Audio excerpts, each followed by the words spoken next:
রাষ্ট্রীয় মর্যাদায় সম্পন্ন হয়েছে বাংলাদেশের সাবেক প্রধানমন্ত্রী খালেদা জিয়ার দাফন।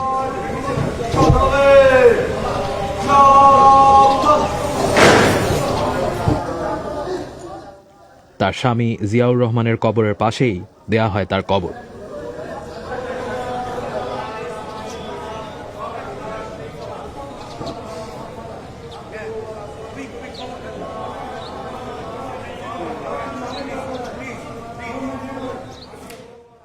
আল্লাহু আকবার।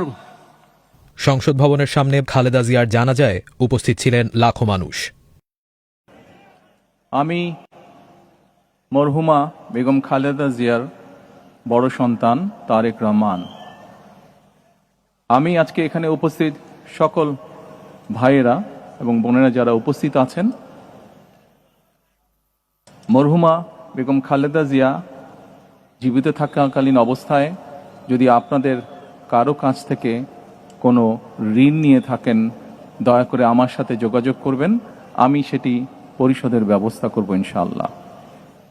একই সাথে উনি জীবিত থাকাকালীন অবস্থায় ওনার কোনো ব্যবহারে, ওনার কোনো কথায় যদি কেউ আঘাত পেয়ে থাকেন, তাহলে মরহুমার পক্ষ থেকে আমি আপনাদের কাছে ক্ষমা প্রার্থী। দোয়া করবেন আল্লাহ তাআলা যাতে ওনাকে বেহেশত দান করেন। আসসালামু আলাইকুম।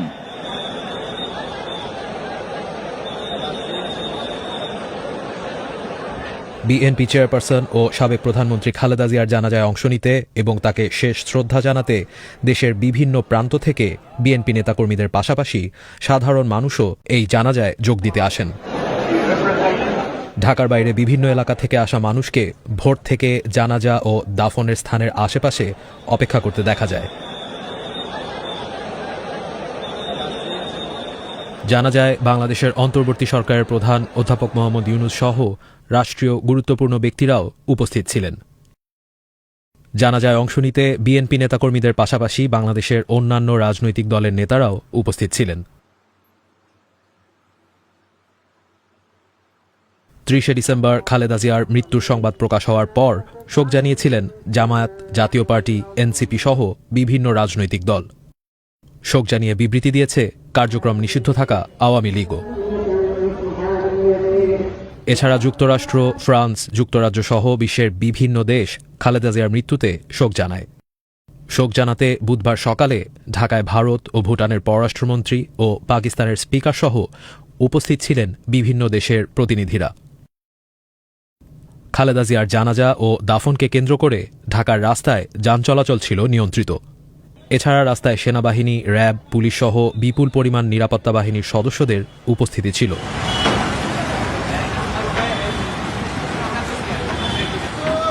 তবে রাস্তায় যান চলাচল কম থাকলেও জানাজায় অংশ নেয়ার জন্য বহুদূর থেকে মানুষকে পায়ে হেঁটে সংসদ ভবন এলাকার দিকে আসতে দেখা যায়।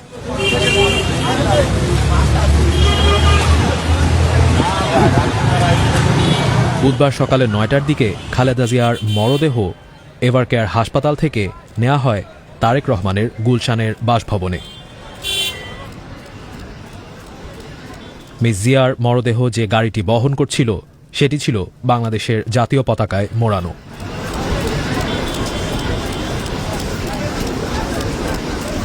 সকাল 11টার কিছুক্ষণ পর তারেক রহমানের গুলশানের বাসভবন থেকে জাতীয় সংসদ ভবনের 6 নম্বর গেট দিয়ে দক্ষিণ প্লাজায় পৌঁছায় খালেদা জিয়ার মরদেহ বহনকারী গাড়িবহর। খালেদা জিয়ার জানাজা উপলক্ষে বুধবার একদিনের সাধারণ ছুটি এবং বুধবার থেকে শুক্রবার পর্যন্ত 3 দিনের রাষ্ট্রীয় শোক ঘোষণা করেছে বাংলাদেশের অন্তর্বর্তীকালীন সরকার। অন্যদিকে তার মৃত্যুতে তার দল বিএনপি 7 দিনের শোক পালনের ঘোষণা দিয়েছে। বাংলাদেশের সরকার জানিয়েছে, রাষ্ট্রীয় শোক পালনের সময় ঢাকায় সাংস্কৃতিক অনুষ্ঠান, ডিজে পার্টি, শোভাযাত্রা নিষিদ্ধ করা হয়েছে। এর পাশাপাশি আরও 3টি নির্দেশনা জানিয়ে গণবিজ্ঞপ্তি প্রকাশ করেছে ঢাকা মেট্রোপলিটন পুলিশ।